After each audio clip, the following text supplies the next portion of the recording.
So, alhamdulillah kita berada di Jom Launch 3.0. Kita bersama dengan Brother Shah yang membentangkan tentang tabungku. Ni lebih kepada macam satu idea lah kan, sebab bendanya tak siap lagi. Tapi kita nak cerita kenapa saudara memulakan projek tabungku ni. Tabungku adalah satu crowdfunding platform untuk orang ramai menderma kepada pesakit yang memerlukan rawatan. Secara umumnya, pesakit-pesakit ini tidak mempunyai keuangan yang cukup untuk mendapatkan rawatan. Kebanyakan mereka mungkin berasal dari keluarga yang kurang berkemampuan, ibu bapa yang bekerja hanya cukup untuk sara hidup. Jadi, melihat kepada budaya masyarakat Malaysia, tabungku cuba untuk menghubungkan pesakit yang perlu mendapatkan rawatan kesihatan tetapi tidak mempunyai wang yang cukup dengan masyarakat Malaysia lain yang mempunyai wang ataupun duit untuk didermakan. Yang masyarakat Malaysia yang terkenal pemurahnya lah kan. Okey, jadi memang masyarakat Malaysia pemurah itu memang tidak dapat dinafikan lah kan. Macam GST ke macam mana pun, kos hari hidup naik pun derma tetap bagi kan. Besar kecil je lah kan. Orang tetap bagi kan. Lagi-lagi ni bulan puasa, hari Jumaat, baiklah kita satu budaya, satu agama juga kan. Tapi kita macam saudara dah mention masa pembentangan tadi, ada beberapa isu dalam menderma ni kan. Jadi macam isu fraud, isu social media yang tak terurus ke apa kan. Jadi boleh terangkan lagi tak macam detail data, apa dapatan-dapatan daripada research yang buat kan? Masalah utama yang saya lihat adalah dari segi budaya crowdfunding di media sosial. Kita ambil contoh ibu bapa yang mempunyai anak mengidap sakit-sakit tertentu, sebagai contoh bara otak, leukemia atau sebagainya.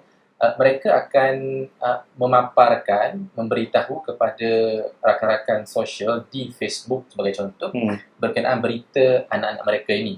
Pun begitu, bila berita-berita sebegini dihidangkan kepada masyarakat awam, yang kita tahu masyarakat kita mudah untuk menerima berita-berita yang sebegini, mungkin disebabkan oleh sentimen kesihan, sentimen agama dan sebagainya. Kita akan ada kecenderungan untuk terus kongsi ataupun share berita-berita yang sebegini.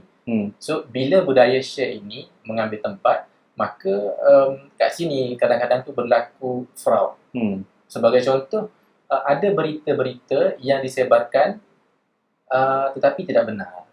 Tu maksudnya pesakit tak wujud lah. Betul, pesakit itu tak wujud pun. Kadang-kadang pesakit itu wujud.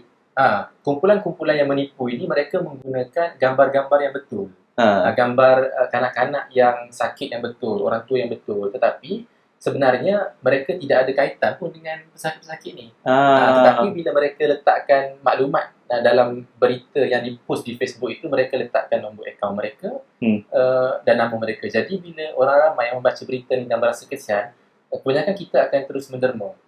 Dalam amount yang kecil, kadang-kadang RM5, RM10. Tapi kalau kita ambil secara keseluruhan, kumpulan-kumpulan yang menipu ni memang kadang-kadang boleh make life. Jadi memang lagi senang tak payah mengemis kat tepi jalan lah. Betul. Jadi dalam isu inilah tabungku cuba untuk tackle. Tabungku cuba untuk menjadi satu platform di mana keluarga, ibu bapa ataupun pesakit yang memerlukan dana awam, sumbangan masyarakat sekeliling untuk mendapatkan rawatan. Jadi kumpulan pesakit yang memerlukan rawatan ni, memerlukan dana ini, boleh menggunakan tabungku untuk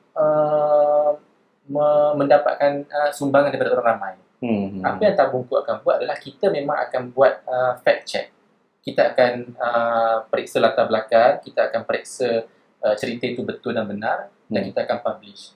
Jadi apa lagi bentuk fraud lain yang muncul selain daripada ialah hijack tu, letak nombor akaun sendiri, akaun yang lain. So apa lagi isu yang ada? Bukan 100% fraud tetapi salah guna derma. Macam mana tu? Cerita yang dipaparkan oleh pesakit itu betul. Betul, memang dia sakit dan sebagainya. Dan bila berita itu disebarkan viral dekat social media, orang akan masuk dan menderma. Derma masuk ke akaun orang tersebut. Dana yang sepatutnya digunakan untuk dia mendapatkan rawatan, tetapi didahulukan untuk ke arah lain. Sebab duit itu masuk ke akaun direct dia. Katalah contoh, dia perlu mendapatkan rawatan pembedahan 300k disebabkan oleh bara usus dan sebagainya. Duit akan masuk sedikit demi sedikit. Jadi sebetulnya pesakit tersebut perlu menunggu sehingga 300k dan salurkan duit itu untuk dibayar kepada pusat perubatan. Tetapi in the meantime, pesakit ini mungkin menghadapi masalah lain untuk sara diri, hidup, beli ubat dan sampingan. Jadi 300k yang diperlukan untuk pembedahan tidak akan pernah cukup. Kalau Kickstarter ni memang tak sampailah goal tu. Tak sampai-sampai. Tapi melalui tabungku, kita hanya membenarkan derma itu dikeluarkan bila ia cukup amount yang diperlukan, dan salah satu modelnya adalah duit itu disalurkan terus kepada pusat perubatan di mana pesakit itu akan mendapatkan rawatan. Direct lah. Jadi kita tabungku sebenarnya membantu pesakit untuk menguruskan keuangan juga sebenarnya. Dan juga bagi orang kata, bagi penderma, mereka tahu duit tu betul-betul digunakan atas tujuan yang dia bagi derma lah kan. Ya, betul. Okey. Jadi perjalanan tabungku ni macam jauh lagi lah kan. Jadi apa rasa cabaran-cabaran utama yang perlu diatasi lah sebelum tabungku boleh betul-betul beroperasi dan membantu orang ramai, membantu penderma? Sejujurnya perjalanan tabungku masih jauh. Tabungku sejak daripada kita mula menjalankan projek ini, terdapat beberapa peringkat. Peringkat pertama, kita buat social awareness. Social awareness adalah kita set up kita punya community page dekat Facebook, tabungku.org. Kita invite volunteers untuk terlibat dan kita share berita-berita berkenaan pesakit yang memerlukan rawatan. So kita nak peringkat pertama adalah kita nak jadikan berita-berita berkenaan mereka yang memerlukan rawatan, perubatan tapi tidak mempunyai data yang cukup sebagai satu budaya. Sebab kita nak lawan dengan berita-berita yang agak tidak elok yang selalu share dekat social media, macam-macam berita. So kenapa tidak kita tak boleh nak share berita-berita yang berbentuk macam tu, tapi di peringkat pertama. So peringkat kedua adalah at the same time kita sedang bina platform kita. Platform yang boleh membenarkan orang ramai menyalurkan derma wang kepada pesakit. Cabaran yang paling utama dalam bahagian itu adalah untuk peringkat payment. So ada cost pada payment gateway. Betul. Di mana antara cita-cita utama tabungku adalah tabungku sebolehnya mahu menyalurkan ke semua jumlah derma yang didermakan oleh seseorang kepada pesakit tersebut tanpa mengambil proses transaksi ataupun yuran pentadbiran dan sebagainya. Maksudnya management fee, transaction fee tak ada, zero betul, fee lah. Betul. Maksudnya 100% kita bagi RM10 sampai. Betul. Tapi itulah sebab tabungku platformnya built on top of payment solution, sebagai contoh PayPal dan FPX provider lain. Normal practice-nya adalah sekiranya RM10 ditransaksikan kepada akaun tertentu, kebiasaannya terdapat potongan untuk transaction fee. Yalah, lagi-lagi macam kalau kita pakai macam PayPal ke apa kan, transaction yang kecil ni rasa paling banyak dia rasa ialah persen tu jadi besar lah kan. Sebab RM10 dah makan RM2 kan. Tapi kalau transaction besar, dia nampak kecil lah Betul. fee tu kan. Tapi bila sikit-sikit kan, dan kebanyakan orang bagi sikit-sikit RM10, RM50 kan.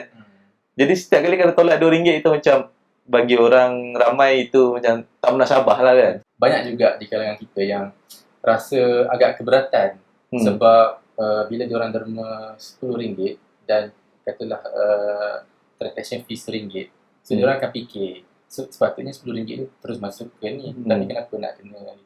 Jadi tabungku sedang mencari solusi untuk situasi itu. Mungkin kerjasama dengan local authorities yang berkaitan lah. Jadi kalau jadi plan untuk tabungku macam ni, adakah NGO atau social enterprise ke? Macam mana? Apa what's the setup? So far, merujuk kepada challenges yang dihadapi oleh tabungku, saya melihat tabungku lebih kepada social enterprise. Di mana tabungku kita dapat tidak perlu untuk ada satu business model yang generate profit, dan at the end of the day profit itu kita laburkan balik, invest balik kepada community untuk run tabungku. Maksudnya mungkin tabungku boleh mengambil beberapa model daripada luar negara. Sebagai contoh, ada model di mana kempen kesedaran yang dijalankan melalui penjualan t-shirt. Maksudnya ada keluarga yang anak dia menghadapi leukemia, dan keluarga ini buat kempen dengan cara print t-shirt, katalah 50 t-shirt melalui laman web tertentu. So hasil daripada print t-shirt ini mungkin 50% pergi kepada keluarga tu lah sebagai dana untuk mendapatkan ni. Another 50% pergi kepada kita punya processing, admin dan profit. Jadi at the same time sebenarnya kalau kita implement model ni, tabungku pada masa yang sama mewujudkan satu budaya keusahawanan juga.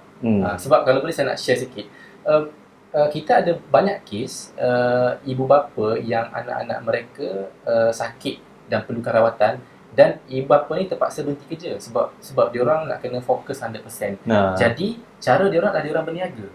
Dalam data kami ada lebih daripada 20 ibu bapa yang menjalankan perniagaan sendiri, termasuklah makanan, minuman, tudung dan macam-macam untuk mereka survive dan at the same time kumpul dana. Sebab mereka tak boleh nak commit dengan kerja office. Diorang sebab ibu bapa ni perlu ni.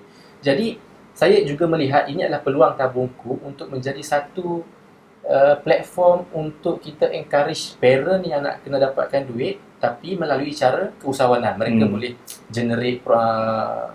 boleh generate satu bisnes, e-commerce dan sebagainya. Okey, jadi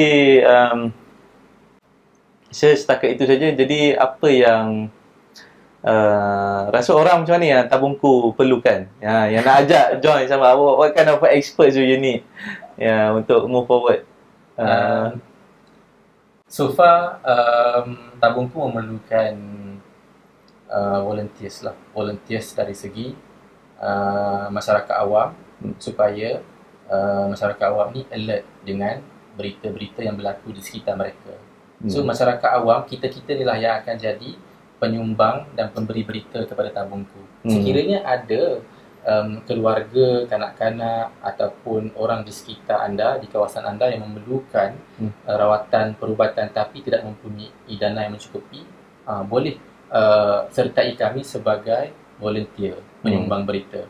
So far kita ada lebih kurang 10 orang penyumbang berita di seluruh Malaysia lah. Kita ada utara, selatan, yang daripada masa ke semasa sekiranya diorang dapat news di sekitar kawasan mereka, mereka akan beritahu kami. Yang kedua, sudah tentu mereka yang expert dalam teknologi lah, terutamanya programmers, coders, designers, sebab kita masih lagi bina platform itu. Okey. Jadi terima kasih banyak. Semoga maju jaya. Terima kasih. Okey, Assalamualaikum.